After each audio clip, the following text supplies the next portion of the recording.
शेर, चूहा और बिल्ली। एक समय की बात है, अर्बुद शिखर नामक पर्वत की गुफा में दुर्दांत नाम का एक शेर रहता था। वह बड़ा ही खूंखार था। वह हर दिन अपनी गुफा से केवल शिकार करने के लिए बाहर निकलता था और पेट भरने के बाद वापस गुफा में जाकर सो जाता था। एक दिन न जाने कहां से उसकी गुफा में एक चूहा आ गया और वह भी वहीं एक बिल बनाकर रहने लगा। एक रोज जब शेर गुफा में सो रहा था, तभी चूहा अपने बिल से बाहर निकला और उसके बालों को कुतरकर वापस बिल में चला गया।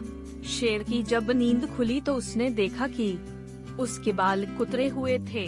वह गुस्से से आग बबूला हो गया। उसने चूहे को कई बार पकड़कर उसे मारने का प्रयास भी किया, लेकिन चूहा था कि हाथ ही नहीं आता था। हर बार वह भागकर अपने बिल में छिप जाता था। अंत में शेर को एक युक्ति सूझी। उसने सोचा कि क्यों न चूहे को मारने के लिए इसका परम शत्रु लाया जाए।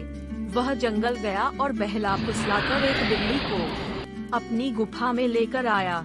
इसके बाद से जब भी शेर सोता या आराम करता था, बिल्ली पहरेदार की तरह शेर की निगरानी करती थी। वहीं शेर भी हर दिन बिल्ली के खाने के लिए ताजे ताजे मांस लाता था। इससे वह बिल्ली कुछ ही दिनों में बहुत मोटी ताजी हो गई थी। दूसरी तरफ बिल्ली की डर की वजह से चूहा अपने बिल में ही दुबका रहता था। वह खाने पीने के लिए भी बिल से बाहर नहीं निकलता था। इस वजह से वह काफी कमजोर भी हो गया था। एक दिन भूख प्यास से व्याकुल होकर चूहा अपने बिल से बाहर निकला। उसने देखा कि शेर अपनी गुफा में आराम फरमा रहा था और बिल्ली ताजे ताजे मांस खा रही थी। लेकिन बिल्ली भी बहुत चालाक थी। चूहा जैसे ही शेर के पास उसके बाल कुतरने पहुंचा, बिल्ली ने तुरंत उस पर झपट्टा मारा और उसे निगल गई। वह बहुत खुश थी कि जब वह शेर को यह बताएगी कि चूहे से अब परेशान होने की जरूरत नहीं है, तो शेर बहुत खुश हो जाएगा और उसे ढेर सारे ताजे मांस लाकर देगा। जब शेर अपनी नींद से जागा, तो बिल्ली ने उसे बताया कि उसने चूहे को मार दिया है। बिल्ली की बात सुनकर शेर बहुत खुश हुआ।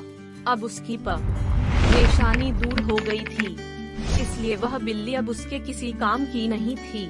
उसी दिन से शेर ने बिल्ली के लिए मांस लाना बंद कर दिया। इसके बाद भूखी प्यासी बिल्ली कमजोर होने लगी थी। उसे समझ आ गया था कि शेर उसे मांस तो चूहे की वजह से देता था। अब चूहा नहीं है तो उसे उसकी कोई जरूरत नहीं है। फिर वह बिल्ली उस गुफा को छोड़कर वहां से चली गई। कहानी से सीख। शेर, चूहे और बिल्ली की कहानी से हमें यह सीख मिलती है कि अपना काम निकल जाने के बाद हर कोई पराये की तरह व्यवहार करने लगते हैं। इसलिए कभी किसी के अधिक मोह में न पड़े।